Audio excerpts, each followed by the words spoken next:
Well, Coach, the city of Philadelphia is one of rich history and passion, and you can always count on the ladder when you step inside Lincoln Financial Field. Tonight, we've got a great Sunday night matchup between the Seattle Seahawks and the Philadelphia Eagles. This is fielded at the goal line. And he will be marked down right there at the 20-yard line.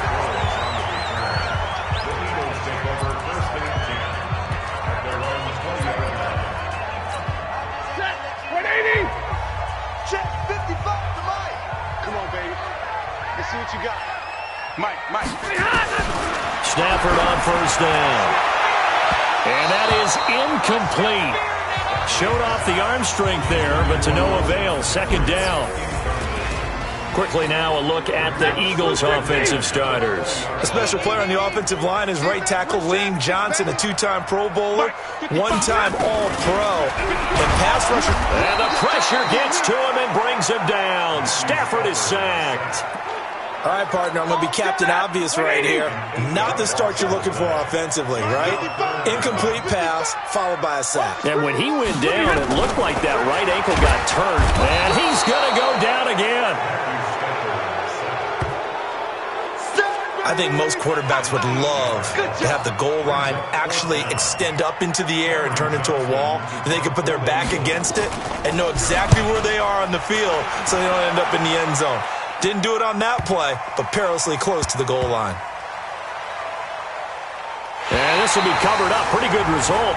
It'll be down at the 14-yard line. So here are the Seahawks now with a long field in front of them. They'll be led out by the only six-time Super Bowl champion in league history.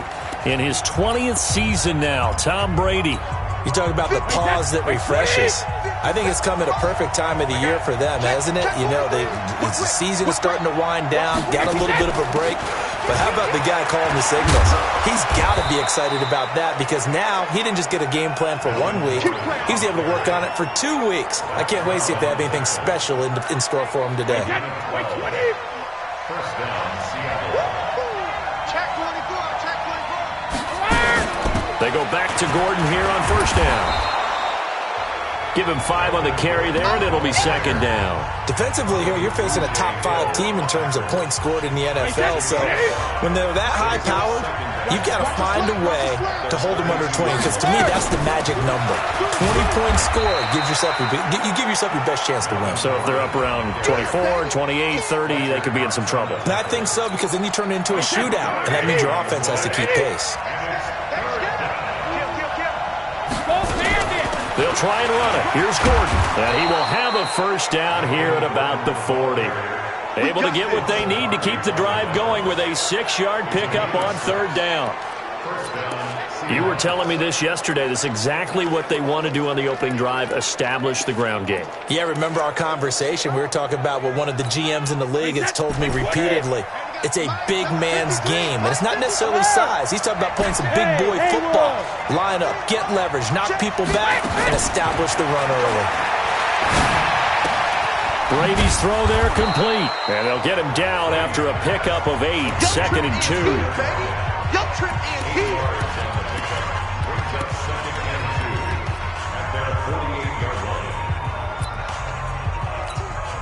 Facing a second and 2 after that last catch, good for 8 yards. This is Joe Mixon, 4th in the NFL in rushing last season. And they'll work this down to the 40-yard line, tackled there. Well, one unit I know you want to watch is that offensive line. If they keep clearing holes like that, it could be a long night defensively. No doubt about it, because when they're in sync, as we're seeing so far, when that continuity is there, and you can see that they're playing off of each other while controlling the defensive front linebackers, you're exactly right. It could be a very long night for the defense because someone's going to run for some big yardage. They'll give it to Gordon out of the shotgun. And he'll snag about 5 yards down to the 32. And he's going to take this close to the first down marker as he stopped at the Eagles' 32.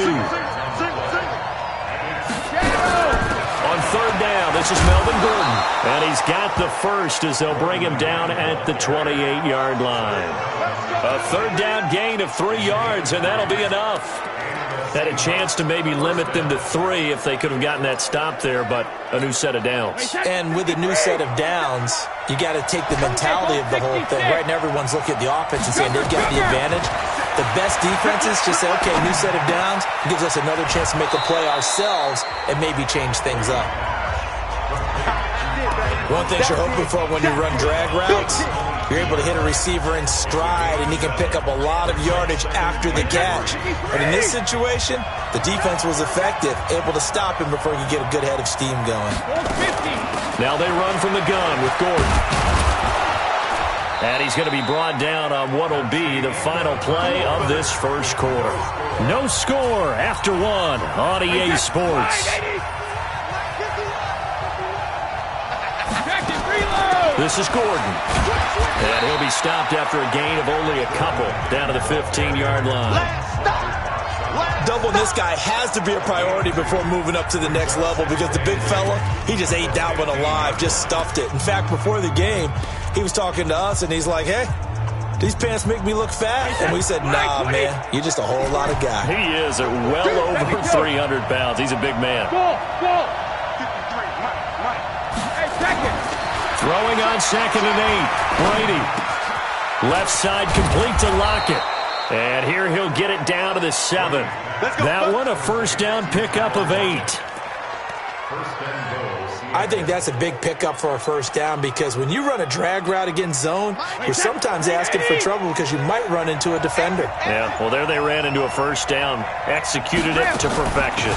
First and goal, Melvin Gordon. And he'll be stopped up after only a couple of yards as he gets it down to the 5. Now we're going to get a timeout here as it looks like there's a Seahawk injured on the play. While the trainers take a look, we'll step aside.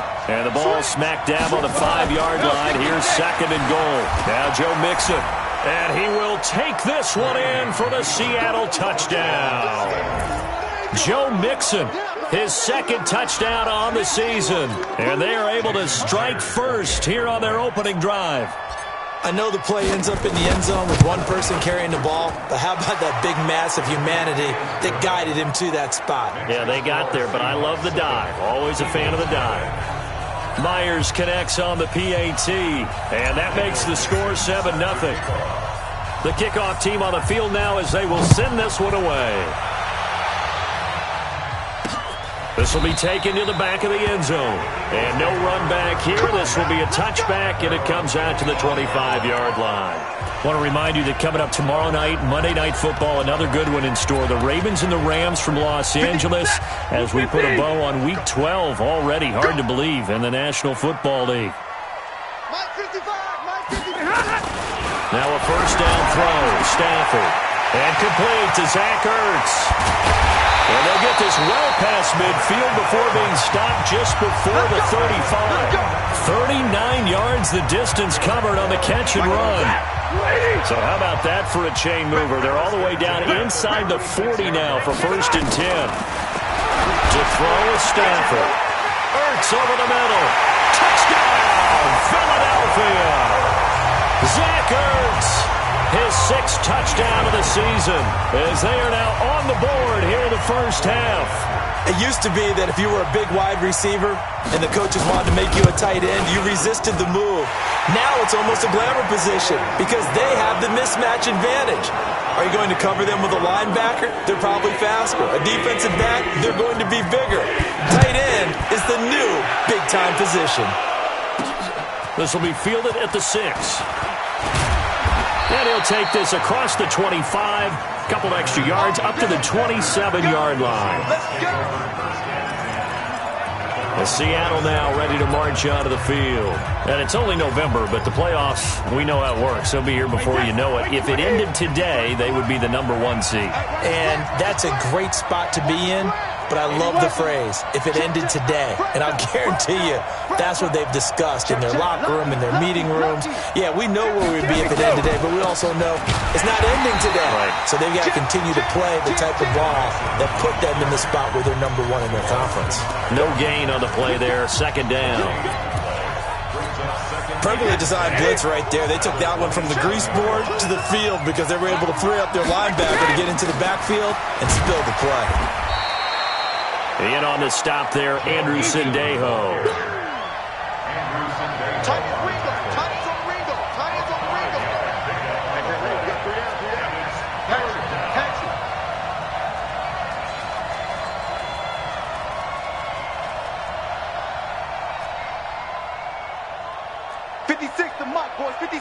Check 56. Watch the pass. 72. Spike 56. From the gun on third down, Brady. Got a man over the middle. It's Williams. They picked up 5 yards last time. Now they double it and get 10 here. Well, we're used to seeing the guy that you consider the number 1 receiver double covered, but how about this guy? He's double covered and finds a way to make the play for a first down. That's how you increase your Madden rating, right? No doubt about that at all. And you know something? I think we'll hear about that from him soon. We've hit the 2-minute mark of the first half. All knotted up at 7. Coming up at the half, a reminder, we go back to Orlando to check in with Jonathan Coachman. He'll have a look back at our first half as well as a look ahead to what's coming up later this weekend. And down he goes at the 49, a 3-yard pickup. They'll get to the line here, but remember, it's also third down. On the run, it's Mixon. And he is tackled inside the 40, not quite to the 35. First down now, but the clock continues to move. Mixon with a first down carry. Clock running, and the Seahawks, they're running too, trying to speed up to the line of scrimmage. From the gun to give to Mixon. And he'll go down here right around the 23-yard line. Now the Seahawks going to use the first of their timeouts. So as they take it over, we step aside. All runs on this drive so far. It's 1st and 10.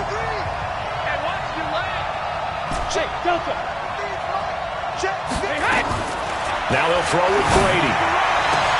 Into double coverage, and it's intercepted. Picked off by Ronald Darby. And he'll be brought down at his own 10-yard line. Well, they thought they were going to break.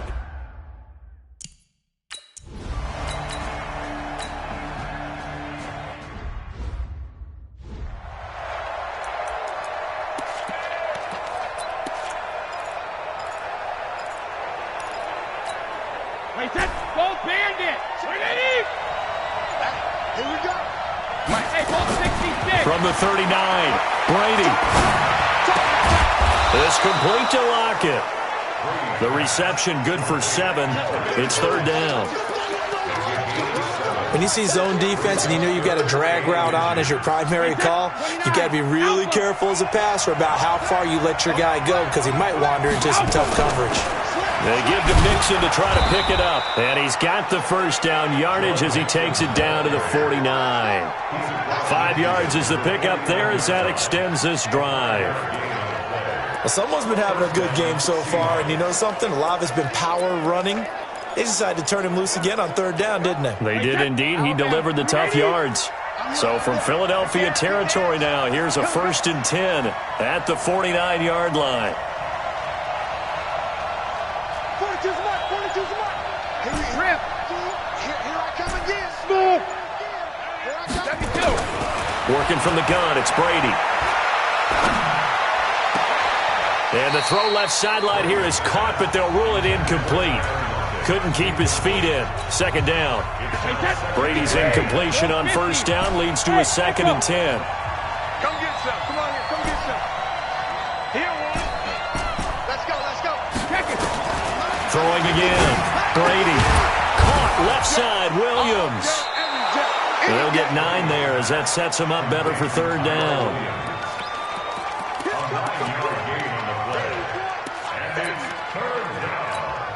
This will be play number 7 on the drive. 3rd and a yard. On third down, Mixon.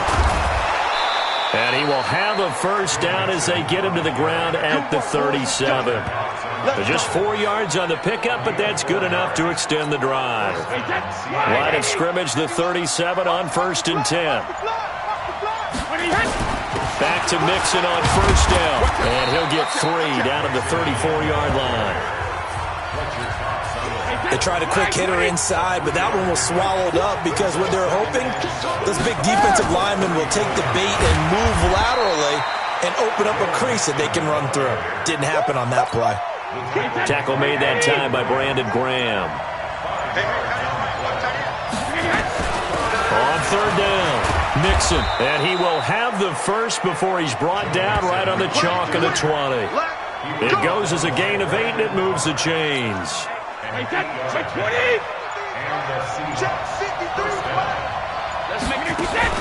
They'll run on first down. Mixon. And he'll take this inside the 20 and down to the 18. 2 yards on the carry there. It'll be second down. And this should be the final play before the quarter ends. A give to Montgomery out of the gun. And he'll go down, and that will do it for the third quarter of action. And welcome back. We are in the city of brotherly love, Philadelphia. 7-7 is our score. Pretty even matchup so far as we start quarter number 4. They get the first. The decision to run on third and medium winds up being a good one. A field goal could get them the lead, but it might not be enough here as they come up on first and goal. They'll give it to Mixon. And a minuscule gain of maybe a yard from the 6 to the 5. But a spotlight hit him once already tonight as he got into the end zone. He was trying to make it a double spotlight, wasn't he? But credit the defense, bottling him up, not letting him get in for the second score there. A lot of tired bodies on that field, but this is a big play, third and goal. Here's a run with Mixon, and he's across the chalk into the end zone. Touchdown, Seahawks. Joe Mixon, his second touchdown of the game, his third on the year. And the Seahawks have taken the lead. Able to punch it in on third down makes it easier for those guys on the sideline. They didn't have a fourth down decision to make. Yeah, could you feel the exhale? Because they were already thinking ahead, as all the good coaching staffs do. Anticipating, will we have to make the call? They already had it lined up. Never even got to it. And he is into the end zone to bump the lead up 2 more. So they go with a pass there on the 2-point try and able to convert it, Charles. And a good job by the offense figuring out their 2-point play and using it well. It's interesting how people are using the strategy nowadays, though, isn't it? It really is, and I don't know how much that particular play factored in, but with the PAT moving back in 15-16, that kind of changed things, didn't it? It's really a part of everyone's strategy now. When I talk with coaches and when we sit with them, they always talk about they actually have 2-point periods in practice.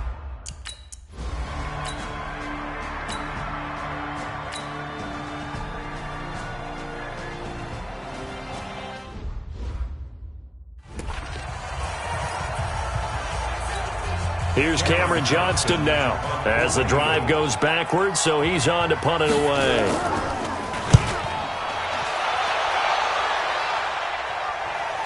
Fair catch signaled for and taken just shy of the 30-yard line. That'll be put in the books as a 53-yard punt. And it'll be Seahawk football, 1st and 10. The Seattle offense now set to come back out on the field. Right now clinging to a 1-score lead, Charles, and I think operating within that 4-minute offense with a little less than 4 minutes to go applies here, right? It certainly does, and that means the playbook is still wide open. But you are a little bit more careful about what you're calling. You want plays that are going to gain yardage, how would you say it, consistently, right? You don't need the big shots downfield, but make sure the clock continues to run. Pile up the first down. And the goal? End the game with your quarterback kneeling down at the end, and you still have the lead. After a gain of 5, they'll wind up being about a length of the football short here on third down.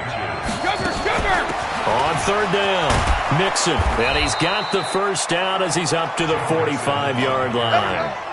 Move the chains, a gain of 7 on third down. He's still rumbling, isn't he? Still looking fresh in this one despite the heavy workload. But you and I both know, well-conditioned, and he did tell us that he thrives on being at his peak late in ball games. So it's Seahawk football as we march toward a conclusion. They've got a 1st and 10 as they look to try and finish this one off. Boy, nowhere to go at all on that first down run as they will get to him behind the line of scrimmage. You'd have to think likely another running play coming here, 2nd and 11. Check 13. Check 13. Back and reload. Out of the shotgun, they run with Mixon. And quickly, we're going to get another stop here with 1:54 left as they call the timeout defensively. The Seahawks on third down. They amazingly have not seen a fourth down yet. They've converted every time. They're up against a 3rd-and-1 situation. Mixon, and he is going to have the first down, and that is going to suck the life right out of this crowd. And now we're going to get a timeout defensively. So another stop, 1:50 left in the football game. Not totally home free yet, but it's looking good as they come up 1st and 10. Mk20. Ozzy. Hey, Foxtrot. Mk20. Brady going to look to throw. It's caught. Rocket. Oh, no, he lost the football. But this will fortunately wind up out of bounds. I don't know about you, but I could hear and feel the sigh of relief all the way up here in our booth. That was palpable. The sideline, the friend there. No doubt about it. Ball goes over the sideline, able to retain possession, no turnover. I know his coaches are screaming, just hang on to the ball, man. I got you. Let me do. They'll run with Mixon. Oh, no, he lost the football. And it's picked up by the Eagles. And a big turnover there as his guys will get the football back. The psychology of the game never ceases to amaze me because you would think there would never be a fumble from what we hear from coaches all the time, right? And how much they practice not fumbling. Practice it, preach it, talk about it all the time. You would think no one would ever turn it over. And he can't get a throw off. He's taken down. What a huge play at this point in the game. Stafford now to throw. Bringing it in. Jackson left side. It'll be a pickup of 15 as that'll lead to 3rd down. He's back to throw. Aguilar has it. And he'll be tackled right on the chalk at a 45. His first catch, and it's a big one in overtime. It's a 1st down. Well, going into the final play of this game, they knew that they needed some type of a miracle there at the very end, but they couldn't get it done. However, we were treated to really a spectacular affair. Even though they didn't finish it off, you're exactly right. They took us down to the last play. We're still, you were wondering, could it happen? Possibly, even though we both knew it was a long shot. So for the Seahawks, they get win number 10 on the year as they move to 10-1. And they will head back home next week. Meanwhile, for the Eagles, their luck may have run out as they fall to 4-7 now on the year. And they'll look to regroup next week as they head down to Miami to take on the Dolphins. That'll do it for us. I'm Brandon Gaudin alongside Charles Davis. Thanks to our entire crew as well. We'll talk to you next time. So long, everybody.